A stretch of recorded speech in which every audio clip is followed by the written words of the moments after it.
음지에서 양지를 추구하는 3분 뉴스 TV입니다.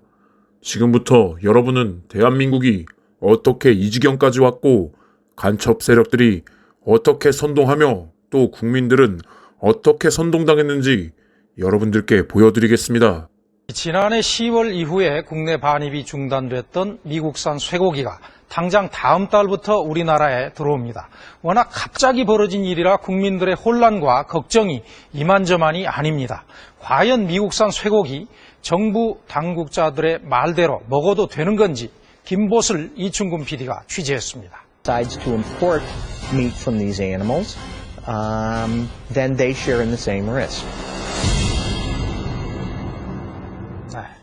김보슬 PD, 아까 광우병 걸린 소 도축되기 전 그런 모습도 충격적이고 또 아레타신가요? 지금도 아주 충격적인데 광우병이 그렇게 무서운 병이라면서요? 그렇습니다. 예방도 치료도 할 수 없는 병이고요. 0.1g의 위험물질만으로도 감염이 되기 때문입니다. 끓여 먹거나 익혀 먹어도 감염 물질이 사라지지도 않고 감염되면 100% 사망하는 병입니다. 무엇보다 21세기 신종 전염병이라 아직 정확하게 모든 것이 연구되거나 알려지지 않아서 더욱 무서운 병입니다. 네. 근데 이제 국민들의 이제 생명이 걸려 있는 문제인데 우리 정부가 조금 너무 안이한 자세로 협상에 임하지 않았나 하는 느낌을 받는데 말이죠. 이번 협상 결과를 놓고 말들이 많은데 문제가 지금 뭐죠? 우선 협상 결과에 대해서 국민들이 잘 모릅니다. 워낙 어려운 용어가 많고요. 네. 정부에서는 무조건 믿으라고만 할 뿐 정확한 정보를 주지 않습니다. 정부에서는 국민들의 안전을 최우선으로 협상했다고 말을 했고 미국산 쇠고기는 99.9% 안전하다고 말을 했습니다. 하지만 협상 결과를 보면 과연 국민들의 안전을 지키기 위해서 어떤 노력을 했을까 의문이 들지 않습니다. 지난 4월 18일 저녁 전 국민의 관심이 모였던 이곳. 새벽까지 밤샘 회의를 했다는 협상 대표가 회견장에 들어섰다. 사진 보내주실 겁니까? 네? 한미 양측은 1단계로 30개월 미만 소에서 생산된 갈비 등 뼈를 포함한 쇠고기 수입을 허용하고 2단계로 미국이 지난해 5월 광우병 위험 통제 국가로 평가받을 당시 국제수역사무국이 권고한 강화된 사료 금지 조치를 공포할 경우 30개월 이상의 소에서 생산된 쇠고기도 수입을 허용키로 하였습니다. 미친 수! 미친 정부! 국민들을 미치겠다! 미치겠다! 분노보다 컸던 건 바로 불안이었다. 많은 이들이 협상 결과 쇠고기 협상 와중에 첫 해외 순방길에 나섰던 이명박 대통령. 출국 전 기자회견에서 이례적인 제안을 냈다. 임기 한 달 남은 국회에 임시국회 소집을 요구한 것이다. 한미 FTA 비준 동의안을 처리해서 미 의회로 하여금 서둘러 FTA 비준에 나서도록 해야 합니다. 한미 정상회담의 핵심 의제를 담은 정부 내부 문서. 이번 방미를 미 의회의 한미 FTA 조기 인준을 촉진하는 계기로 활용하되 미국이 방미 전 쇠고기 문제 선결을 요구하고 있는 만큼 OIE 기준에 따라 미국산 쇠고기 수입 허용이라는 문구가 적혀있다. 협상 시작 나흘 전 기록이다. 정상회담 하루 전날 한미 쇠고기 협상이 타결됐다.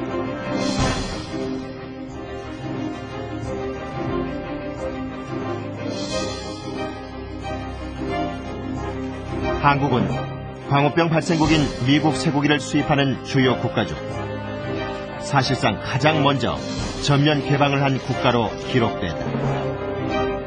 모든 게 놀라울 뿐입니다.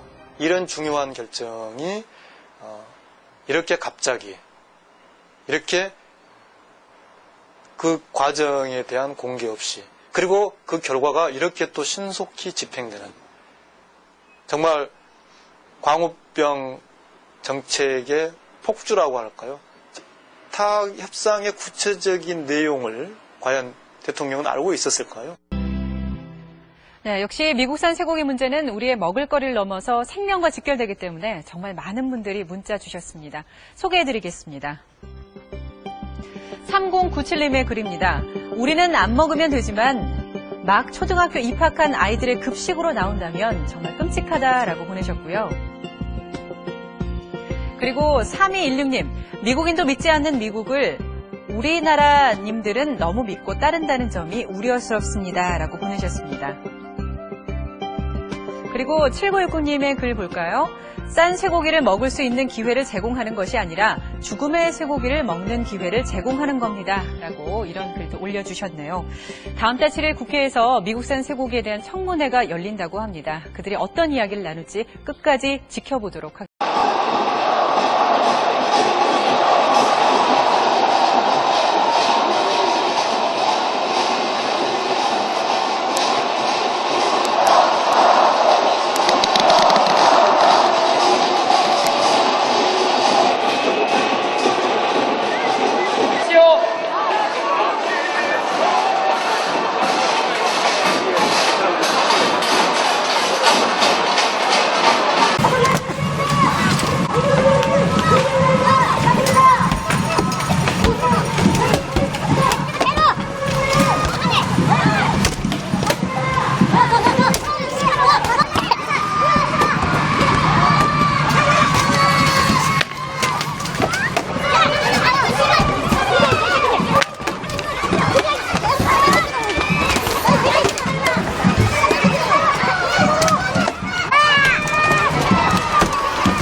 보도 내용을 사실상 왜곡 보도로 잠정 결론 지었습니다.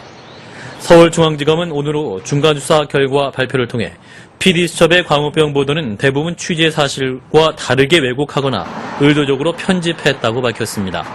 검찰은 자체적으로 재구성한 PD수첩의 취재 원본 파일 공개를 통해 다운호소가 광우병과 직접 연관이 없는데도 번역을 의도적으로 바꾸어서 광우병 의심소로 각인시켰고 미국인 아레사 빈슨도 위절제 수술을 받은 사실과 그 후유증을 언급하지 않아 사인을 인간 광우병으로 기정사실화했다고 지적했습니다. 검찰은 또 유전자 혁만을 기준으로 한국인이 인간 광우병에 걸릴 위험이 높다고 보도한 점 등 PD수첩 제작진의 6일 오전 9시 5분쯤 세월호는 이미 40도 가까이 기울었습니다. 박 전 대통령이 사고 당일 청와대 본관으로 출근하지 않고 관저에 머물고 있었던 게 아니냐는 추궁에 당시 비서실장은 유명한 답변을 했었죠. 대통령이 어디 계시든 그곳이 집무실입니다. 바로 그곳은 침실이었습니다.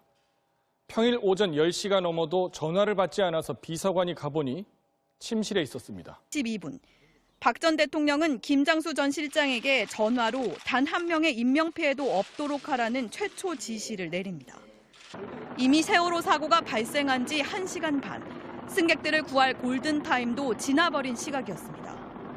이후에도 박 전 대통령은 최순실 씨가 오후에 관저를 찾을 때까지 계속 침실에 있었던 걸로 검찰은 파악했습니다.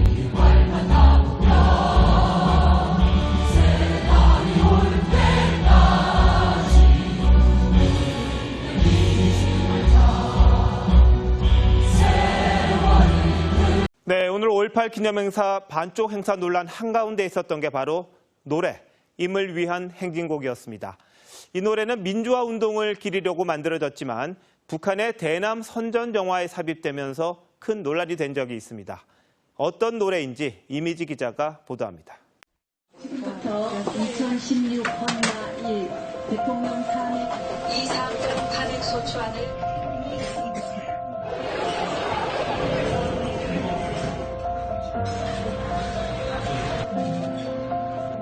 그 과정에서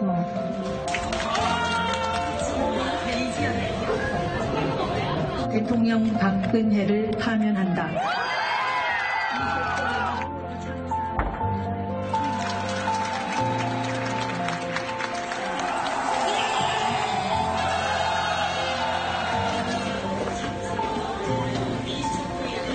국가보안법 폐지하시겠습니까? 집권하시면? 예, 뭐 찬양, 고무, 뭐 그런 조항들은 개선해야 한다고 생각합니다. 아니 개선 문제가 아니고 국가보안법을 폐지하시겠습니까? 방금 답하지 않았습니까? 그러니까 찬양, 고무만 개선하겠다? 우선은 그렇게 생각합니다. 지난번에 2003년도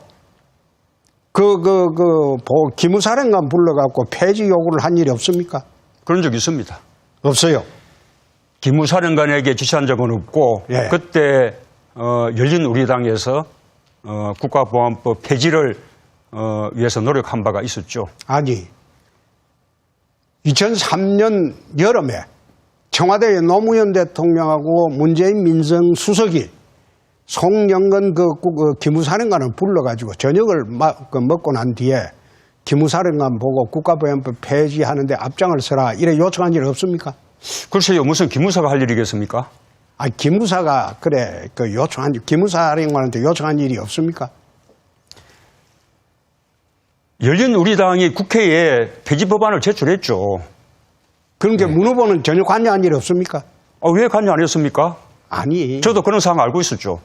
아니 그게 아니고. 예, 그때는 또 남북 관계가 아주 정확한 시기니까요.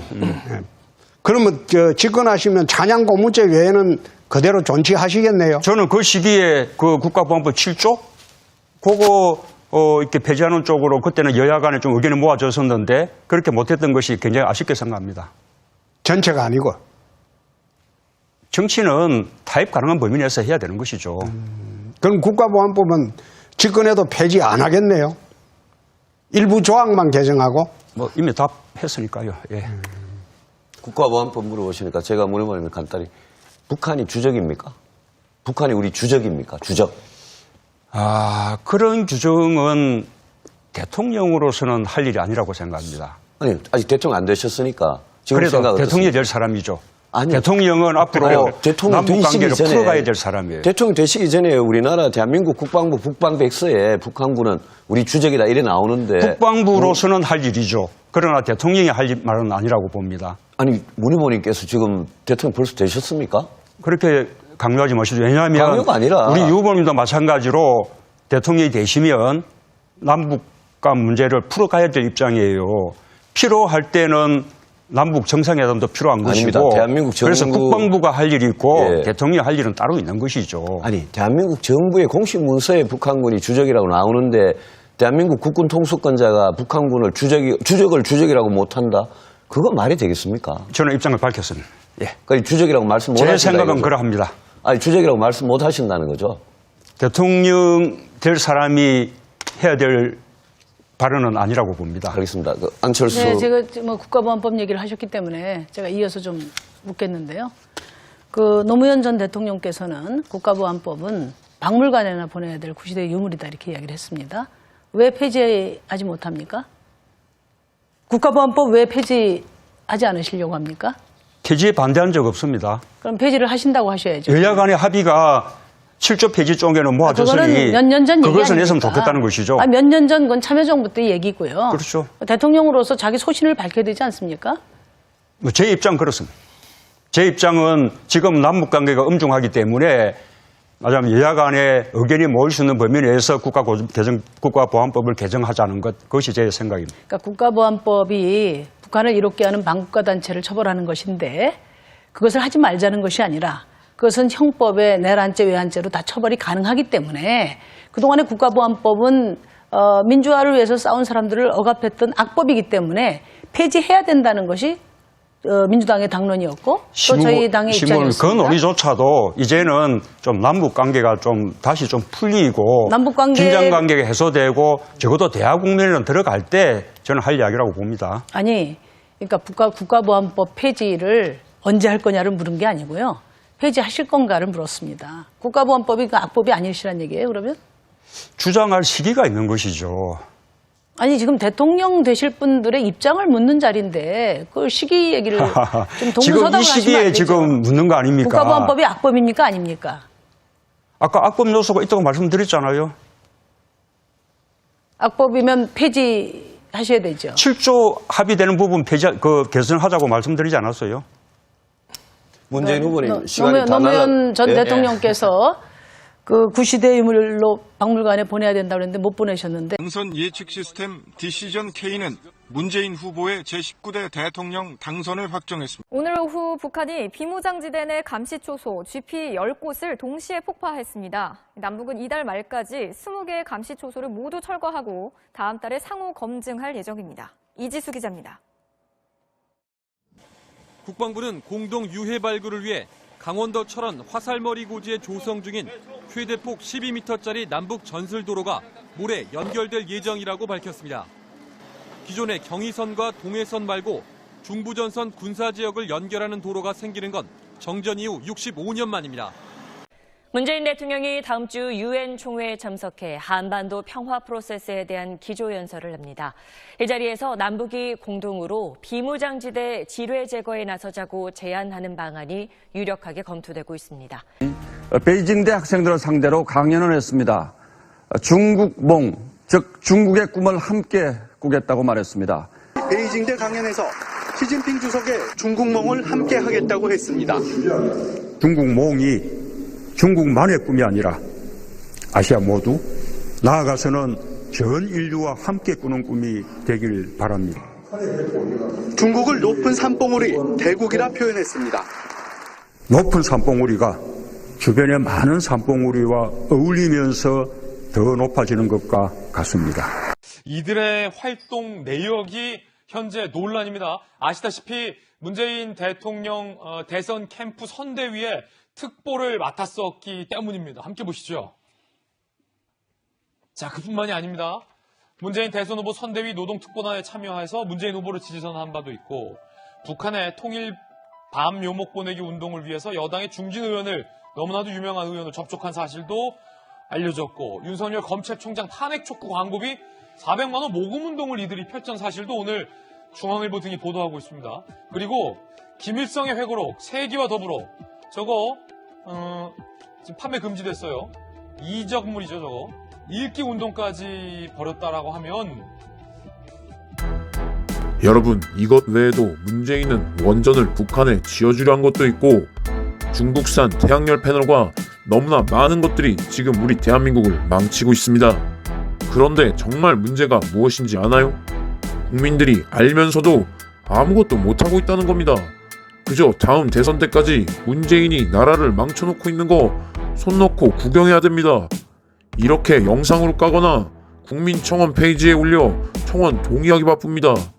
저들이 지금 코로나 정치 방역으로 인해 우리 국민들 서로 모이지 못하게 만들고 인원 제한 둬서 서로 감시하게 만들고 서로 계층 간에 갈등하고 싸우게 만들고 있습니다.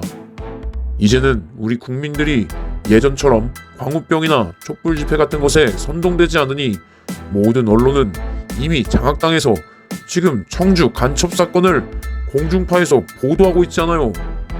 근데 왜 TV 수신료는 다 받아가는 건지 더 이상 나라가 망쳐지는 것을 보고 있을 수만 없었습니다.